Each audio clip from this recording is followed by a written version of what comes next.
งั้นจะอยู่ถึงวันที่7แล้วอยู่ได้นะไม่มีปัญหาเนี่ยคนที่วางไง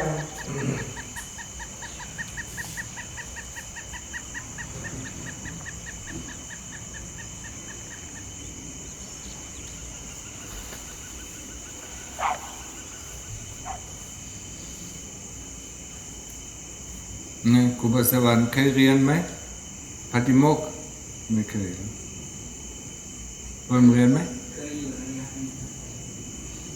นะแต่มันความจำไม่ดีแล้วแต่ก็ยังพยายามอยู่โอเคพยายามนะ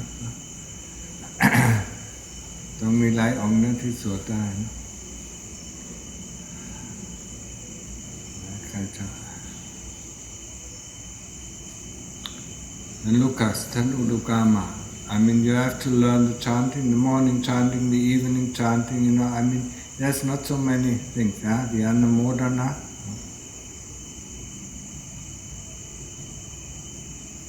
And Dhamma, we don't use a book, when we do chanting, yeah? I mean, you're, how long? Not better ask how long you did, huh? When he's saying, what is so difficult? I mean, listen to it, you have the chanting on tape, listen to it while you learn it. That's the best way to live, yeah? First of all, the melody helps you remembering it.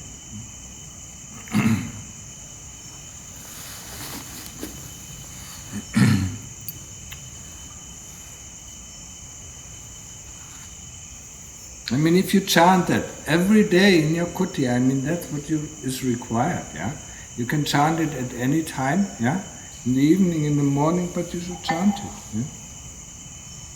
That's how you learn it. Not only twice, twice a month, yeah? Every day. Whoever saw, life in Wat Papantat, he saw the monks chanting in the morning in their own kuti, yeah? And that's what's supposed to be. And then there's no difficulty in learning the chant.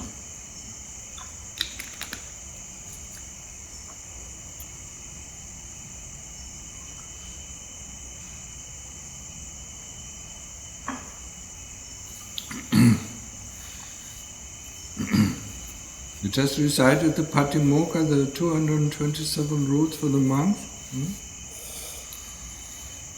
They're given to us for our protection, yeah?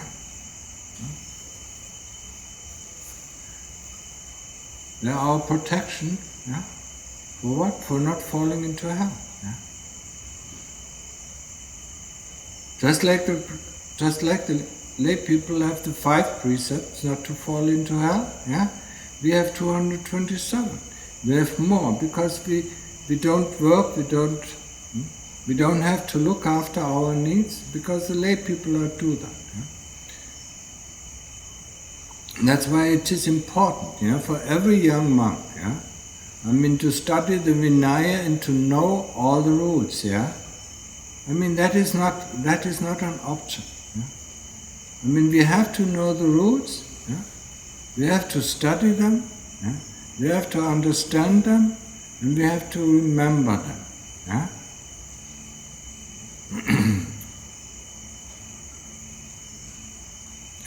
It is the protection for us. It is the protection for not going down to hell. If you don't keep the 227 rules, just like the lay people, we go to hell. Yeah?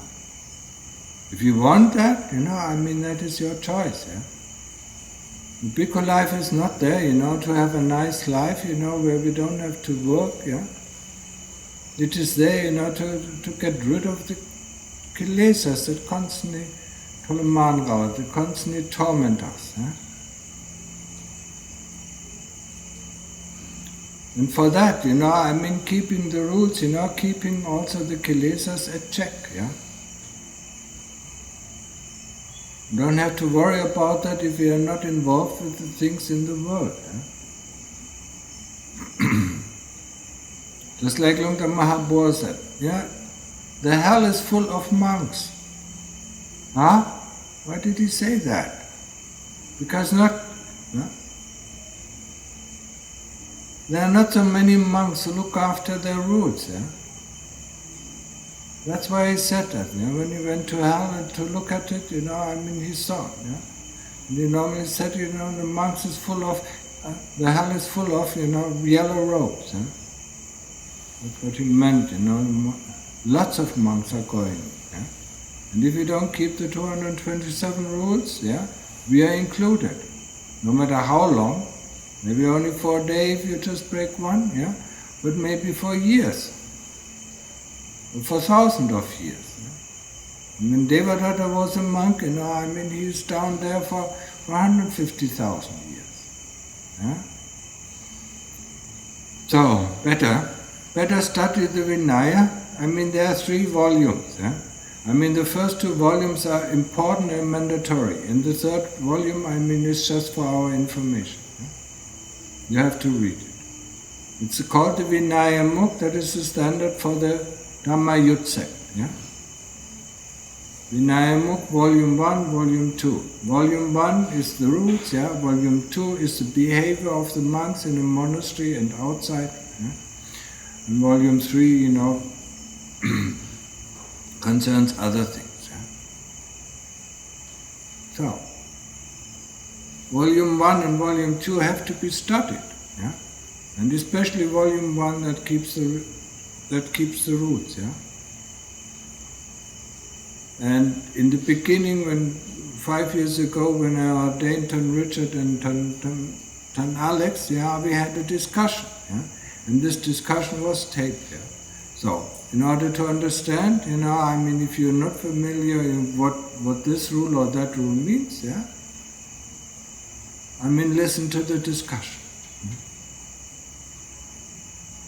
But it is it's your duty to get familiar with it, to know all the rules, and also get familiar with Volume 2, how a bhikkhu behaves.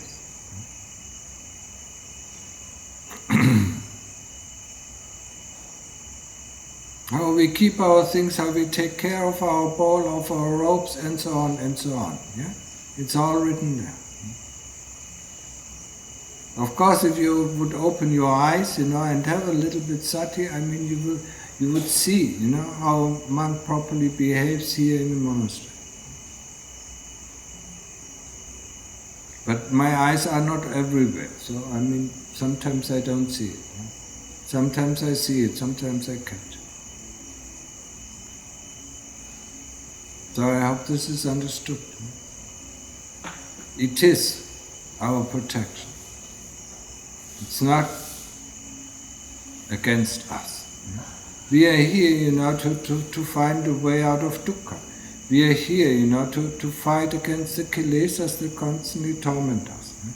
Torment us with, I want this, I want that, I don't like this, I don't like that, this is good, this is bad. He doesn't behave correctly, or that is wrong what he is doing. To fight all these kilesas, to get samadhi, to get the quietude where thought stops and memory stops, and where we can happy and rest ourselves. That is the first stage.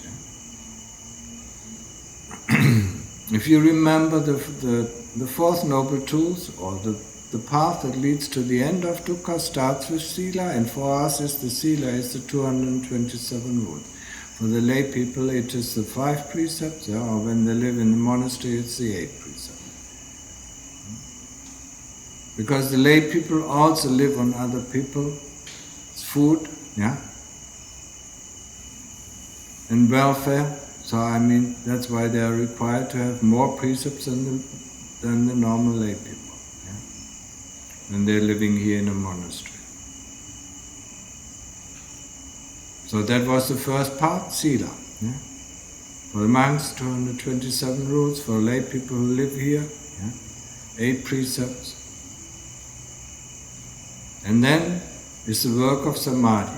Samadhi, the training of the mind to stay put at one point. No matter if it is a breath at the tip of the nose or if it is a mental repetition of the word Buddha until all thoughts disappear, until there is no memory and there is just this awareness. The awareness, being aware of the body or being aware of the senses, without anybody commenting about it. That's where we can relax, that's where we can recharge our batteries. And the more we do it, the less sleep we need. So, and all what we need to do is when we do walking Chongkram or do walking meditation, we stick with the Buddha or we stick with the breath when we turn around. It's a good exercise. We shortly reflect, when did we lose the Buddha or when did we lose our attention on the breath? And then once we turned around, said just this one path, we stay with the Buddha or with the breath. And at each turning around, we do the same thing. We are determined. We are determined to stay all the way, no matter if it is 60 feet or 100 feet, that path, we want to stay with the Buddha or with the breath. If we would do that, we would very easily and very fast go into Samadhi. Into Upachara Samadhi, where thoughts and memories stop. And where we feel safe. It's a safe house. A safe house from the kilesas. The kilesas are waiting outside until we come out, constantly looking with their eyes inside, but they cannot disturb us as long as we are in. That's why it is necessary for us to develop Samadhi. Without the safe house, without the power of concentration when we come out, we are not able to do the work that is required to really fight and eliminate the kilesas. Fighting and eliminating the kilesas, we cannot do it while we are in Samadhi. We have to get out of Samadhi with the power of concentration that we developed in Samadhi, and then use this power of sati, the power of awareness, the power of concentration, to investigate the five khandhas. The five khandhas, that what we think that we are. Starting with the body. Everybody believes that he is the body. So take it apart. Put all the parts in front of you and ask yourself the question, what is the body or where is the body? And who sees the body? Or then go into the reflection of the body. When you're born, when you grew up, when you learn to walk, when you learn to talk, when you went to school, when you went through puberty, go through it, just to learn about the stages of the body. When you got sick, and then when you get old, and then when you die. These are the stages of the body. Being born, getting old, getting sick, and die. Understand that we are not the body. That the body is just something, just like a car. And we are driving the car, and we have nothing to do with the car except that we are driving, and then we are attached to this car. And we are really attached to this body. We think it is, we think it is a robot that can do a lot of things for us. Or a computer, see it as a computer, or nowadays a smartphone. It prolongs our activities, it prolongs the feasibility of our actions, of what we want to do or what we want to achieve. So that's what the body is for. It is arms and it is feet, and it has a brain, it has senses, to do things that we cannot normally do if we don't have this body. So look at the cycle, of birth, growing up, learning to walk, learning to talk, going to school, and look at all this fun or look at all the dukkha that you had during that time. Going through puberty and then grow up, Then learning a job, and then working, and slowly growing up, getting sick. Sometimes we get very sick, sometimes we get lightly sick, and then we grow old. If we are not old enough, then we can look at our parents who grow old, or grandparents who grow old, and look at their look at their body, and their torment, where the body just breaks up, slowly breaks up, slowly disintegrates. Just look at that, and your body will go through the same stages until there's no breath anymore and then die. And then the next life comes, and then the next life, and then the next life. Next life is not a human birth. We either go into the hell realm or in the ghost realm, or if we are good, we might go to the heavenly realm. But all these realms are not eternal. None of the realms, none of the 31 realms of existence is eternal. So once we are in heaven, we most probably go down to hell. Just like Lung Dhamma boy, told us once, when he was in this kind of heaven, then he went to that kind of hell, then he went up to another kind of heaven, and then he went down to another kind of hell. And that repeated itself for quite a while until he became back as a human being. So have that in mind. Is that what you want? If you don't want it, the Lord Buddha gave us the way out. And it starts with us as monks, 227 rules, and then goes through samadhi, through the awareness, through developing sati, through developing concentration, being able to stay put at one point. If you cannot stay put at one point, how can we investigate something? If we want to investigate the body, so far we investigated only outside, then we can take it apart into bits and parts. You can use the 32 parts of the body. They're written anyway, in most of the books, there's a explanation about the 32 parts of the body. Use it, recite it, and get to know it, and put it one thing out by a time, Take off the skin, put it in front of you, take out the liver, the heart, the spine, and so on and so on. The gut, the stomach, the intestines, Take all these things out and then put them in front of you and see. What is the body? Take out the brain, Take out the eyes, make them look at you, And when all the parts of the body are out there, who is sitting there on the meditation seat. This is one of the investigations, to get rid of the delusion that we are the body. But even when we get rid of the delusion that we are the body, that that the body is nothing else than a car, a nice accessory that we have, that we can use, our attachment to this car has not gone down.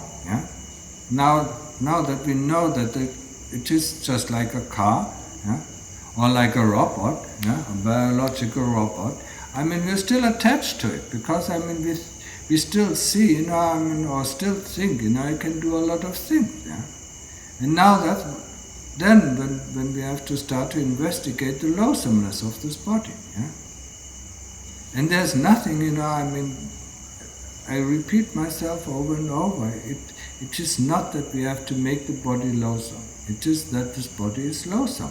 But we don't want to see. We want to see the food that goes into the mouth, and tastes great, but we don't want to see the result, of our digestion coming out of the body.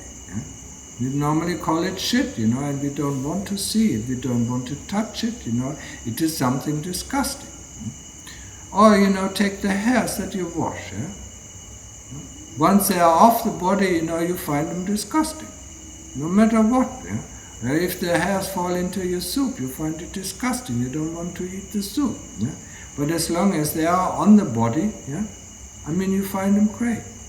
Or look at the nails, when you cut them off. As long as they are on your fingertips there, you like them.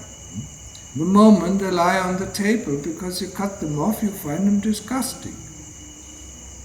So it's not that you have to make this body disgusting. You have to understand that you yourself find it disgusting. There are some aspects that you find great about this body, about the functioning, about the senses and so on. And there are other things that you find disgusting. And this contradiction you have to solve. Because if there is nice things about the body, there's good. And if there are disgusting things about the body, there's evil. So, with the nice things about the body or the good things, we have the evil. But the body is neither good nor is it evil. And this is the training that we have to go through when we investigate the body. To understand the true nature of the body, to understand the greed and hate, that is rooted within the body, and the hate will come up the moment we start investigating it. Automatically it will come up, and nobody likes it. That's why we normally stop. When there's so much irritation, irritation is a form of hate. When there's irritation coming up, when you don't feel well, because of your investigation of the body, then you probably will stop it. And that's where your path to the end of dukkha stops, and you will never get out. So the investigation of the body, the investigation of bodily feeling, are the first two subjects that we really have to investigate. And this investigation is not only for a week or for a month or 2 months or for a year. It might take 10 years, it might take 20 years, it might take 30 years. You have to do it until you understand the nature of the body. You have to do it until you stand how greed and hatred are rooted within this body, and how to eliminate it. Because once you have eliminated greed and hatred and understood the nature of the body, that's the end. There's no more body to come. But you have to do it. But of course nobody likes to do it because, why do we meditate? We want nice feelings. We are only, we're looking for drugs. Yes, it is a very, very effective drug. If you call it like that, if you want to call it, but that's not the point. That's not the point of our livelihood as monks. We want to find the path out. And the path out, is not only about nice feelings, not only about success, but about destroying this obnoxious kilesas that constantly torment us. They constantly tell us what is good, what is not good. What we want, what we don't want. Just look in the morning in your bowl, or look at the food that comes by. I don't want this food, I like that food, I like more of this food, and so on. These likes and these dislikes, they constantly torment us. And this is something that you have to investigate until there is no more good and there is no more evil. There is no more disgusting and there is no more beauty. And this is the investigation of the body. And you have to do it inside, outside, outside, inside, from top to bottom, from bottom to top, until you understand the nature, until you see how greed and hatred are rooted within the body.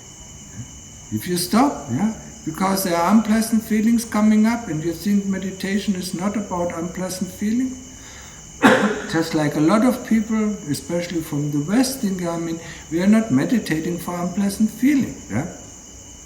That's why we don't investigate, pain. We don't like unpleasant feelings, so when when the body becomes painful, while we do sitting meditation, we just get up. We don't get smarter in this way. We have to understand what is pain. We have to understand all these feelings. What are these feelings? We created these feelings, just like we created this body and we are attached to this body, or we are attached to these feelings. Some of the feelings we like, some of the feelings we dislike. The same thing. What is pain? We run away from pain, we go to the doctor, find some medicine, just get rid of this pain, just get rid of this pain. Or distract ourselves like the people in the world do, when there's unpleasant feelings, they go and eat something, or they go and see a movie, or to distract themselves. Nowadays it is very easy with the smartphone. Look what is happening on the other side of the world. The smartphone connects to everything. It's just distraction. We distract ourselves, we kill the time, and wait until we die. And that's not the point. So if you think, our meditation is only about nice feeling, then certainly you're here at the wrong place. It is not, to get nice feelings, it's not, to get some peacefulness and some happiness. No.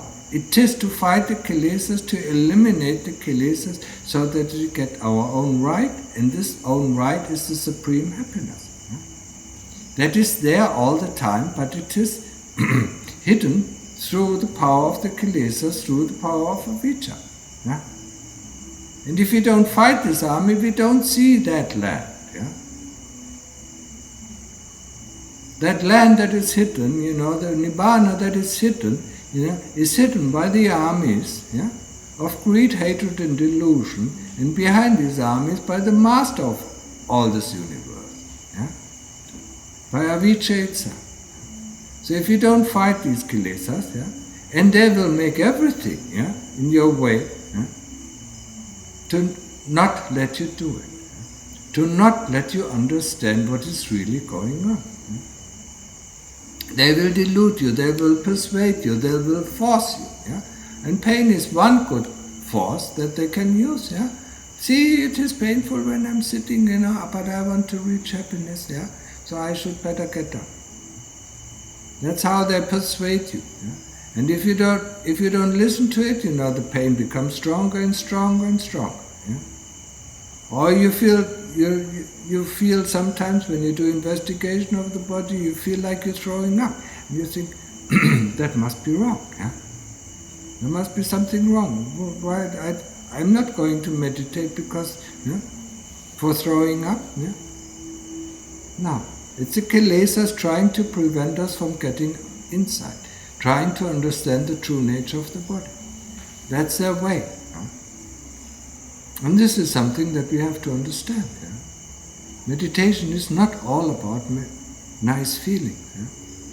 And if there are no nice feelings coming, we get despair and we think, we don't progress anymore.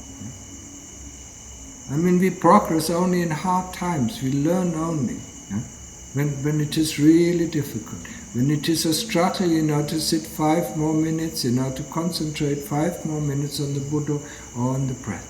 That's where we learn. That's where we get smart. The moment we fight, the moment we don't give in to the kilesas that constantly throw hindrances, throw stones on our path.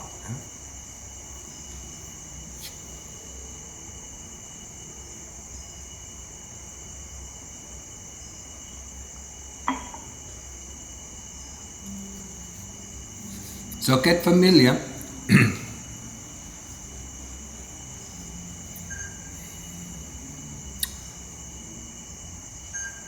Get familiar with this kind of practice, and don't think, I really pull yourself away, from the idea that everything should be nice in meditation.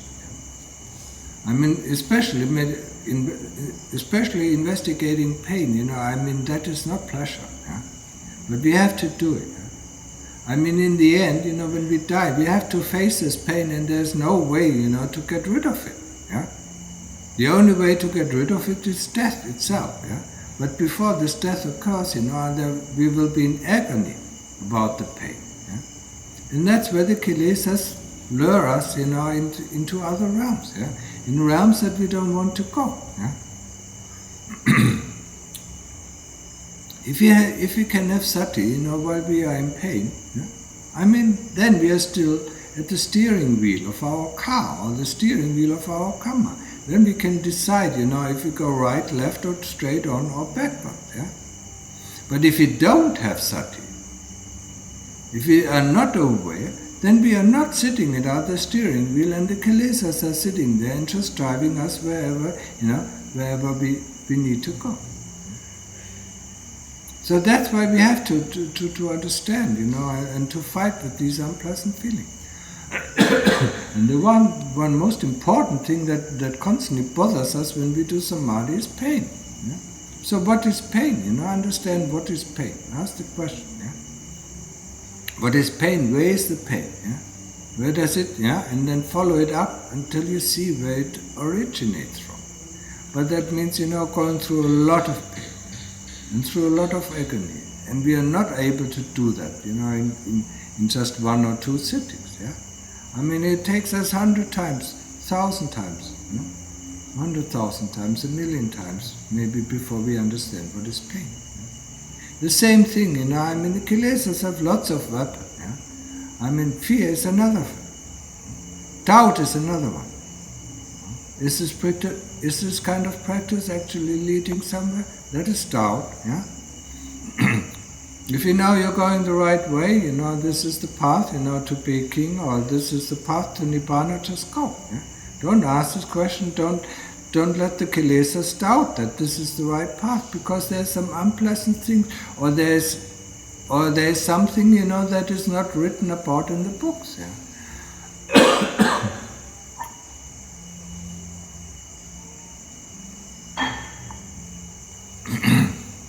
Doubt really can throw us off the path. Yeah?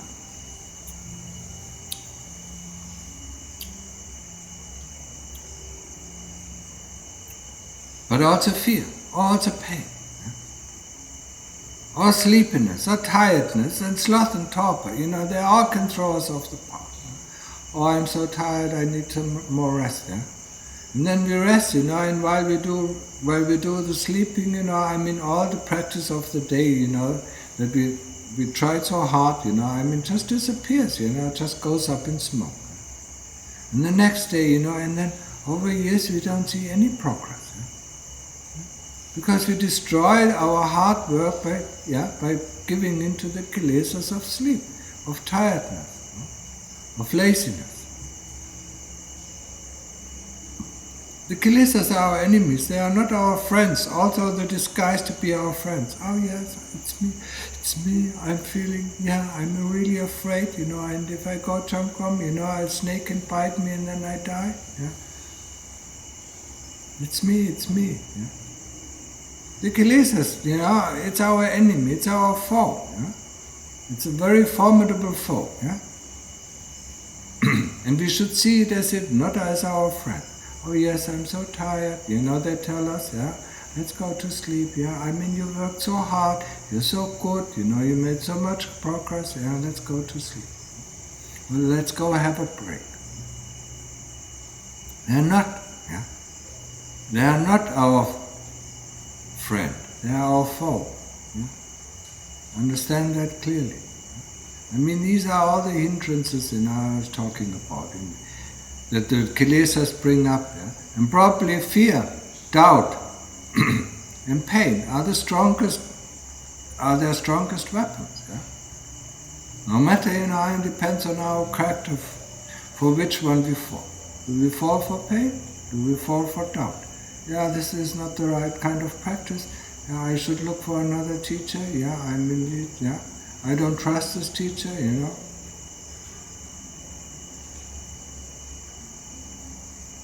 But you can trust yourself. Yeah? That's what the kilesas tell. Yeah? I know this is not the right thing. I know. Yeah? And who is telling you that? That's the kilesas. Yeah? That's our conceit. Yeah? And we don't get anywhere, if you follow that. Doubt can be a very, very difficult. Doubt is also the first fetter, if you remember. The first fetter is doubt, the second fetter is not keeping the silas, the third fetter is believing that the body and the chitta is one and the same thing.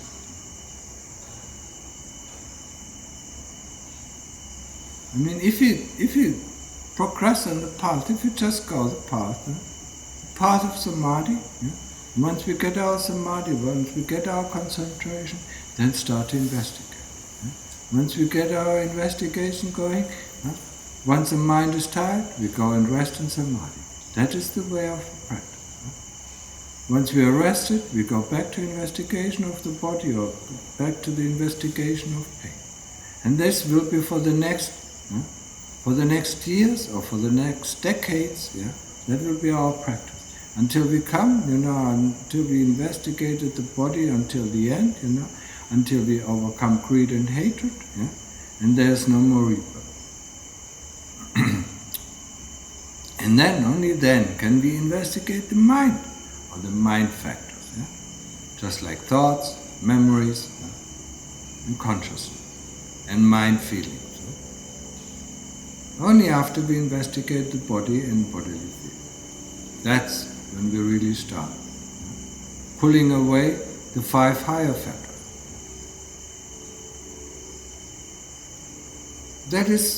It's such a clear path, I mean, all what we need to do is practice.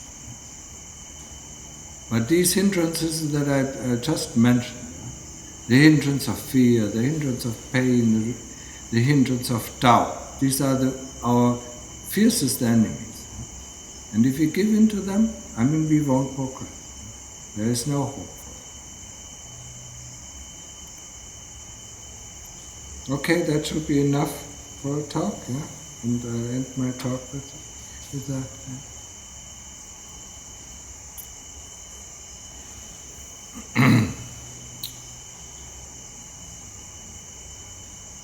Put some effort now. I mean, it is quiet now, it is not too hot now, it is not too cold, so put some effort in your practice. And don't give in to these kilesas of sloth and talk, of pain, doubt,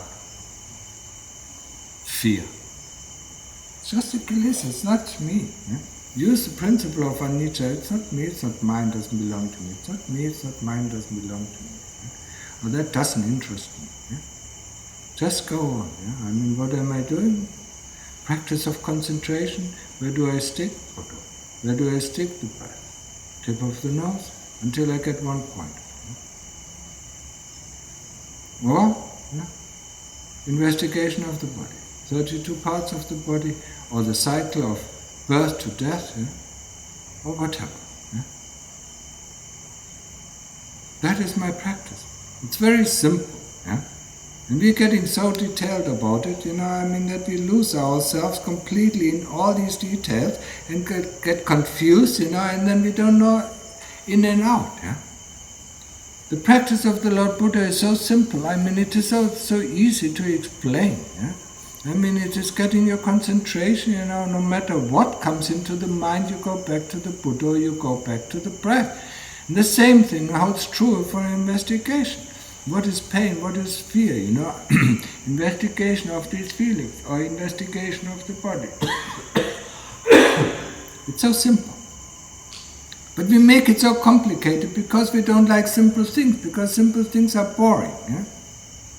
So we try to make it so complicated that we don't, that we completely lose our oversight. And that's where we go wrong. The practice is so simple, we just have to, we just, in worldly terms, we just have to dig the hole. I mean, if we dig always at the same place, we will get the hole. If you constantly think about, if I dig there, it might be easier. No, if I dig there over there, it might be easier. We will never get a hole. I hope that's understood. So now it's really close.